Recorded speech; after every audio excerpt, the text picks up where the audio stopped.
Savvy studio owners know that they have to have a presence on social media. There are a few rare exceptions to this, but in general, fitness studios rely on social channels to raise brand awareness, visibility, and to connect with their community. But social media can be an absolute beast to manage, and many studio owners feel overwhelmed by it or have such a strong dislike for dealing with it that they end up outsourcing it at significant expense. So, the question I want to answer today is just how much time do studio owners really need to spend on social media? And the answer might just surprise you. Let's dive in. Well, hi there, I'm Seran Glanfield. I'm a business and marketing strategist just for boutique fitness studio owners like you. If you're ready to be inspired and make a bigger impact, you're in the right place. All you need are a few key strategies, the right mindset, and some support along the way. Join me as I share the real-life insights that will help you grow a sustainable and profitable studio. This is the Pilates Business Podcast. Welcome back to the Pilates Business Podcast. I'm Seran, and I'm the founder of Spring 3, and I work exclusively with boutique fitness studio owners on business and marketing and growth strategies. And I can't believe that I've been doing this for 10 years now. And before that, I was a Pilates teacher, and before that, I was a triathlete working long hours in the financial industry. Now, the one constant over that whole period of time is the importance of understanding just how impactful social media can be when it's used properly and how impactful it can be on your business growth. Now, you know just as well as I do that social media really has risen to the surface as that sort of star player in the world of marketing. In fact, when so many folks think of marketing these days, we just think of social media. Countless brands have been built exclusively on social media platforms to unbelievable success. And hearing stories about other businesses making it big through perhaps a very simple and easy to use avenue makes other business owners wonder, how could social media be the secret source to my success too? Now, you know, I'm a no-nonsense kind of person, especially when it comes to social media. So my goal for today's episode is to share a few things with you. Number one, I'm going to shed some light on some common misconceptions about social media. Number two, I want to help you, studio owners and business owners, view social media through your own unique lens so that it can be helpful to you. And finally, I'm going to give you some practical advice about exactly how much time you as a studio owner, as a business owner, should really be spending on social media. And the answer might surprise you. Okay, so first up, as a studio business, a consultant and coach, I have had more conversations that I can count with really busy studio owners who are grappling with social media, because it can really feel like an absolute must-have component to a comprehensive marketing strategy, which I agree with. It is. It's a part of a marketing strategy, but it can be all too easy to get swept up in that sort of keeping up with the Joneses of what other studios are doing, and perhaps in the process lose sight of what might be right for your studio business. Now, when I work with studio owners inside of my marketing intensive program, where we focus exclusively on, as you might have guessed from the name, marketing your studio business, we talk a lot about social media. But one of the things I emphasize heavily in that program is that that is not the only avenue you have to creating visibility for your business.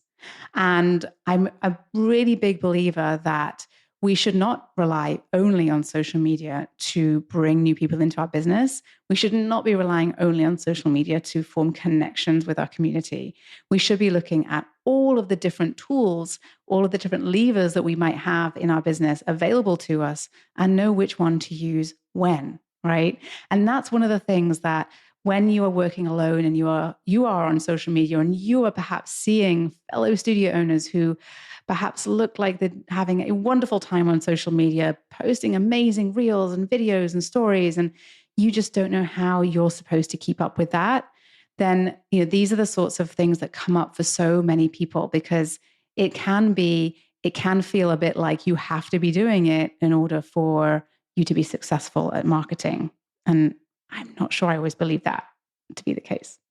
Now, when it does come to social media, I want to start by talking about some of the misconceptions that people may have about social media, some of the myths when it comes to using social media effectively.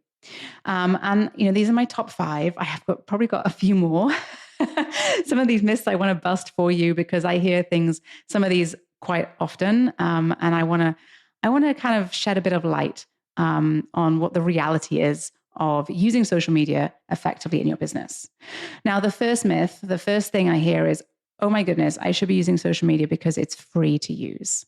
And this is a bit of a myth because sure, yes, there is no paywall to enter the great wide world of social media platforms.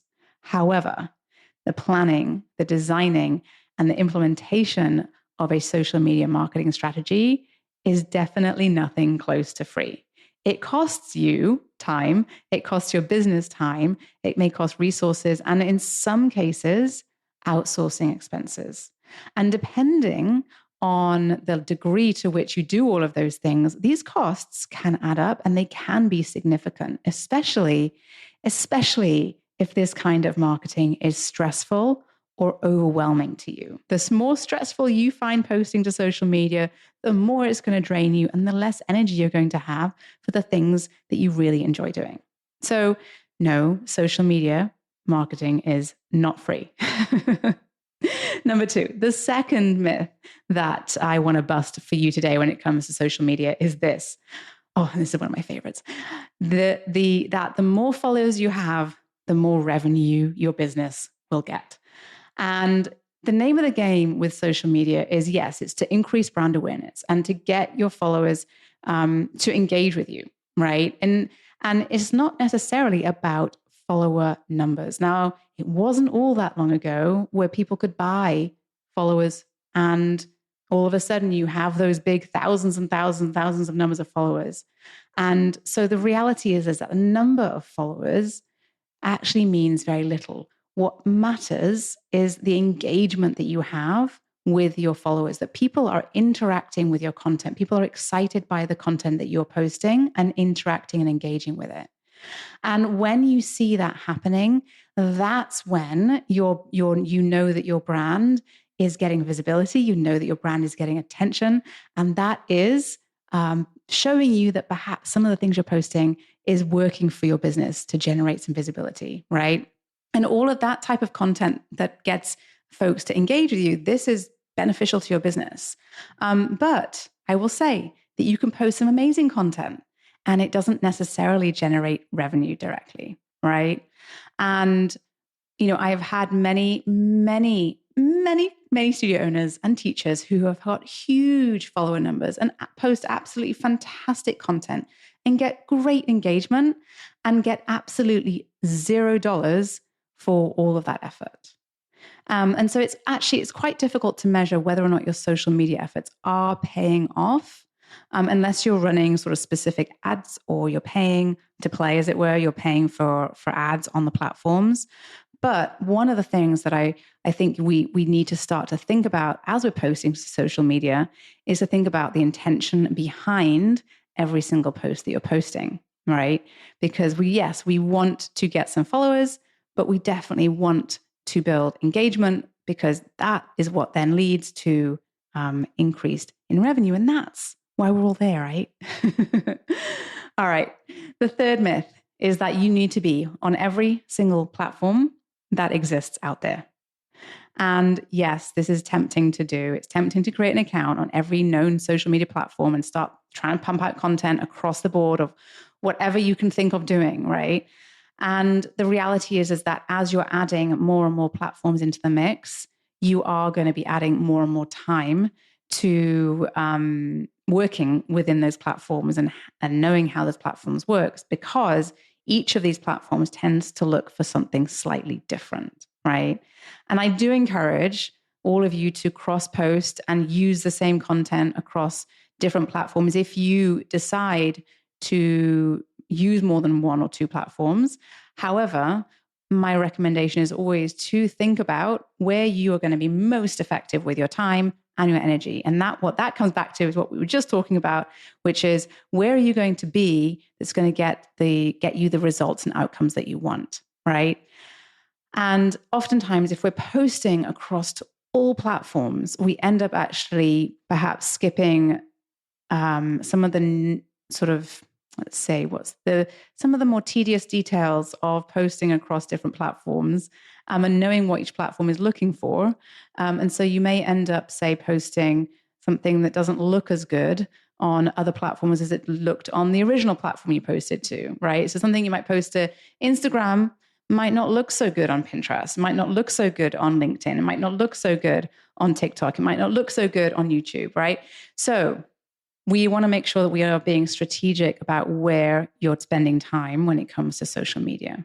Okay. And the sort of the best advice I can give you is to really focus on the platforms where your clients are most likely to be engaging, right? So think about where your clients are and where they're most likely to be engaging with your content. Okay. All right. So that's number 3. You do not need to be present on every single social media platform. All right. No, let's dive into the 4th myth that I hear often. And that is that all you have to do is post and post frequently. And that's it. Show up, post frequently, and leave. And partially this is true. So this is not a complete myth. This is partially true. And although it's true that, any brand using social media should post content regularly and consistently, right? Those 2 things are important. It isn't enough to simply throw a post on social media. The idea is to really create that interest and engagement. And that actually requires thoughtful choices of what gets posted, when, and how you can create perhaps a 2-way conversation between your brand and its followers. Okay. So yes, you do have to post. Yes, you do have to post frequently. Yes, you do have to post consistently. But you kind of also have to be there to engage too. All right. So it's not just about posting and ghosting. So I want to just move really quickly into the 5th and final myth that I want to share with you today. And this is something that we all kind of know deep down, but sometimes I think it's worthwhile raising because we don't always remember. And this is something that it doesn't mean anything. I want to start with that. It doesn't mean anything about you as what you're posting, but it's just kind of the way it is. And that is that not everyone will see all of your posts. In fact, your followers will most likely not see your posts, honestly. So, there is this myth that if we post something, then every single one of our followers will see the post. So, and this sort of raises ugly head when folks are saying running a promotion, right? Or when there is a special announcement about something that's happening in the studio, right? Say you're closing, or say there's a change in class time, or say there's a teacher leaving, or a new teacher coming, or something that you want everyone to see and be aware of. And you craft this beautiful post. It's got great pictures. It's got a great caption. You've got everything in there to make it a fantastic post, and you post it. And you kind of think, okay, I posted it. It's done. I've told them. They know. That's that. Unfortunately, what we know from the algorithm, it's got absolutely nothing to do with you and who you are, but it's 100% to do with that algorithm, which is that you're probably only 2, maybe 3%. That's it. Of your followers will actually see your post, right? So of every 100 followers you have, maybe 2, maybe 3 people will see your posts, right? And unfortunately, this means that you kind of have to be or maybe this is a good thing, but you kind of have to be a little bit repetitive with the things that you post, right? So if you are having a promotion, if you do have a big announcement, if you do want people to really know about what's happening in your studio, then you cannot just post once and leave it there and walk away and think that everybody now knows. It's highly unlikely that they do. So we want to make sure that we are aware of that And then we can kind of perhaps fix and solve that problem, right? So the fact is, most of your followers will not see most of your posts. In fact, stats show that only about 3% of followers will see any given post. 3%. Crazy, but true. Okay, so quick recap on these 5 myths that are absolute nonsense when it comes to social media. Number 1 is that social media marketing is free. It's not. It takes time, effort, energy, and often money too. Number 2 is that your followers, lots of followers leads to lots of revenue. Nope. Again, not true. The name of the game of social media is to create that connection and to have engaged followers. So the number of followers does not lead directly to the amount of revenue you're generating in your business. Okay.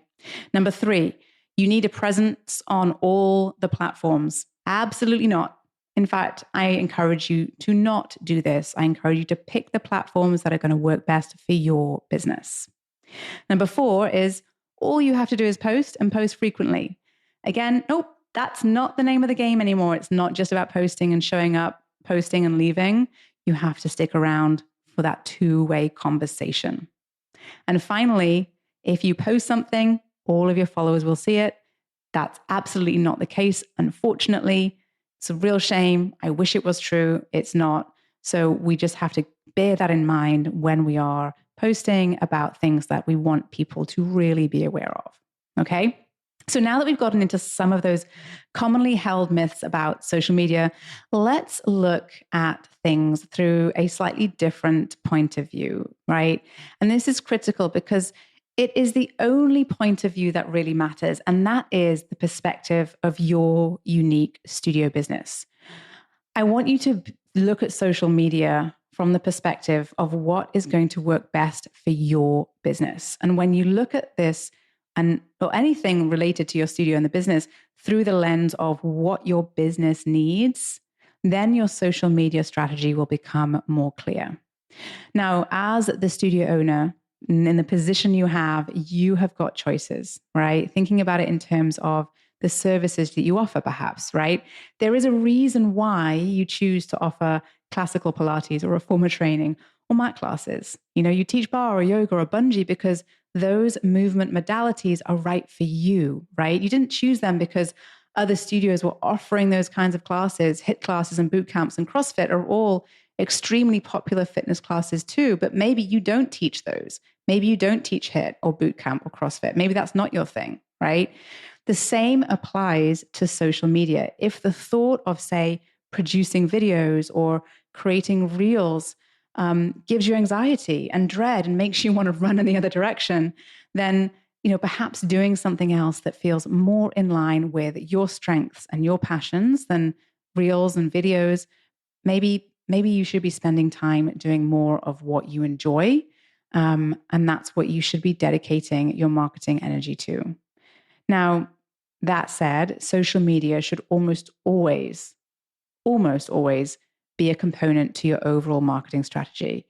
But I want to encourage you to look at it through the uniqueness of your studio business and what you do in your business, and think about how it can serve your business, right? Where are the clients that you want to work with? Who are the people that you want to bring into your studio?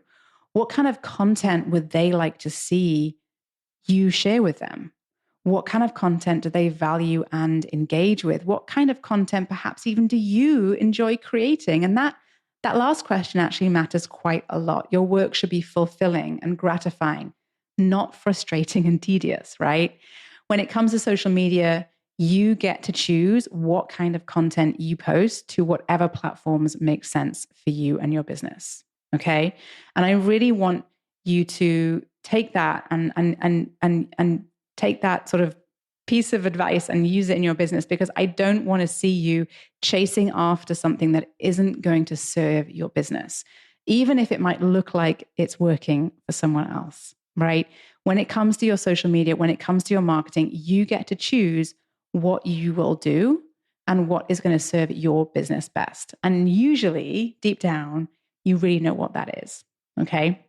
So I know the big question is, the big question remains, how much time should you really be spending on social media? So I want to share with you some statistics. And these are put together by a large company, and I'm going to link to the link in the show notes. But the data shows that around 63% of small business owners spend between 1 and 5 hours per week on social media. Okay. Now, of those, about a third of them don't want to spend that much time on it. Now, I'm guessing you might be in that camp too, right? And when we talk to the experts and we speak to people who spend a lot of time on social media and a lot of time building small businesses on social media, the expert advice ranges from spending a set amount of time each day or week, maybe 1 hour a day or 30 minutes a day, to perhaps just suggesting a certain number of posts per day or a certain number of engagement minutes per day or week. It really kind of depends on the platform. Okay.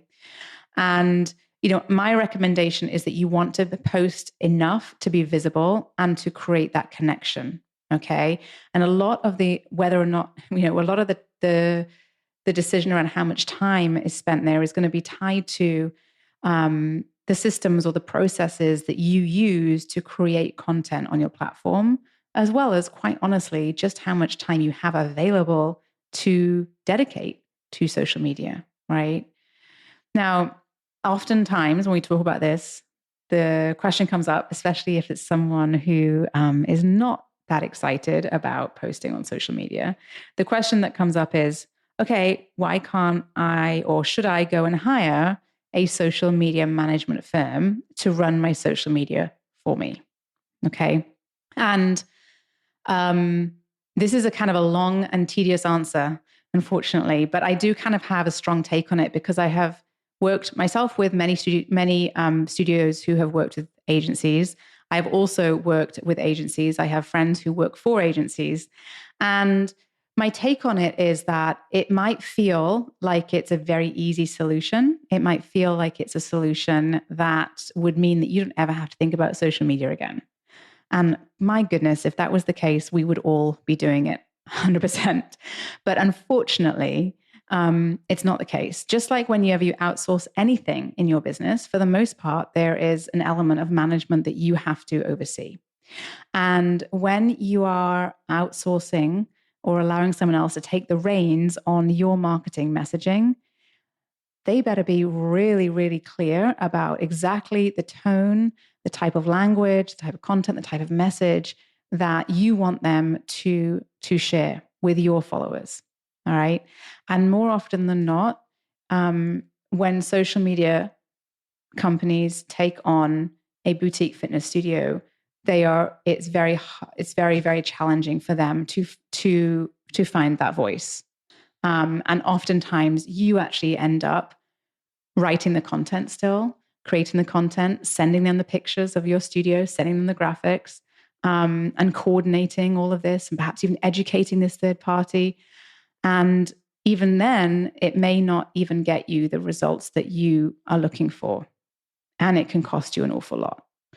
So there are lots of other ways that you can outsource social media or delegate social media and create systems in your business that makes it a lot easier, simpler, and less time consuming to post to social media. So I talk a lot about that with all of my studio owners inside of the Marketing Intensive program, as well as inside of Thrive. This is a big one for me because I want to make sure that you're not spending time doing things that you don't need to be doing unless you absolutely have to, right? So I didn't answer the question for you yet, did I? Which is, how much time should you really be spending on social media? So 2 tokens of advice. Number 1, I want you to think about whether or not your social media marketing is working for you. And if it isn't working, I want you to stop doing what you're doing right now and think about how you can get results using your social media platforms that you've decided to use. Okay. So I'm not saying quit at all. What I'm saying is I want you to only spend time on something that's actually going to get results, which means you need to be approaching any time you do spend on social media with intention. So what's the outcome that you want? And every day that might be slightly different, right? But it's important to know why you're there and why you're posting. And once you kind of thought about that, I want you to think about what is going to show whether you have achieved that outcome. Okay. Because it's not always easy to measure at all, but I want you to be able to measure something. I want you to have some sort of a measure as to whether or not you have achieved the outcome that you want to achieve from the time that you're spending on social media. Okay. Number 2, I want you to spend as much time as you need to on the social media activities that feel authentic to you. Okay. And what I mean by that is, social media is really there to connect with other people. And so if you go into it with that mentality, then you might find that a lot of things start to shift for you and how you use the platforms. And personally, I like to connect and comment as much as I like to post because, to be honest, and that's the big takeaway here, your activities on social media are all about connecting with others, not just posting and ghosting, not just posting and walking away, right? Not just a check box, I've posted social media today, check, right? That's not what we're here. That's not what it's about. It's about connecting with others and creating and building relationships on an ongoing basis. Okay. Now, I said I gave you 2 tips of advice, but 2 bits of advice, I should say, but I have one more for you, right? And that is that, there are many tools and processes that you can use to make social media simple and far less time consuming. I touched on this already, but one of the things I encourage you to do is to batch create your content, which means that you don't try to make content on the fly. You know what type of content you want to post, and you know what they want your content to be about. And once you know those 2 things, you can write captions and you can edit captions and you can repurpose captions. And you can create these in sort of one sitting where you can create enough for a week, 2 weeks, 3 weeks, or even a month, right? And once you have got that kind of plan in place, you can use a scheduling tool or just simply map out the content that you want in a spreadsheet or on a document. And then you know exactly what you're posting when, and you're not wasting your valuable time trying to create content on the fly.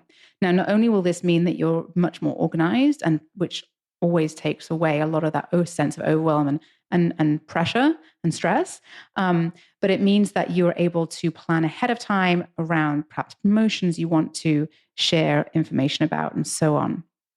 So there's a lot that you can do in terms of tools and processes and systems. And, this is where I think that there is usually a huge opportunity to really optimize the way that you use social media for your business. For most studios, I see that this is where there's a big opportunity. And in my marketing intensive, I actually show exactly how to create content that is unique to you and that is just the right amount of content for your unique business, because what you're going to be posting and what's the right amount of content and the right type of content is going to be slightly different from the studio down the street. 100%. I'm certain of that. So if you want to learn more about that program, the Marketing Intensive, the link is in the show notes. All right. So there you have it. Those 5 common myths and misconceptions about social media. We busted through them all, and now you know better, right? We talked about how to view social media through the lens of your own studio, and some practical advice on how much time you should be really spending on social media and how to use that time. I hope this episode of the Pilates Business Podcast was helpful to you. If it was, be sure to never miss another episode. Hit that follow, star, arrow, whatever the subscribe button looks like, wherever you're listening to podcasts today, and you will never miss another episode of the Pilates Business Podcast. Did you love this episode and want more? Head to spring3.com and check out my free resources that will help you run a profitable and fulfilling studio business. And before you go, one last reminder, there is no one way to do what you do, only your way. So whatever it is that you want to do, create, or offer, you've got this. Thanks again for joining me today, and have a wonderful rest of your day.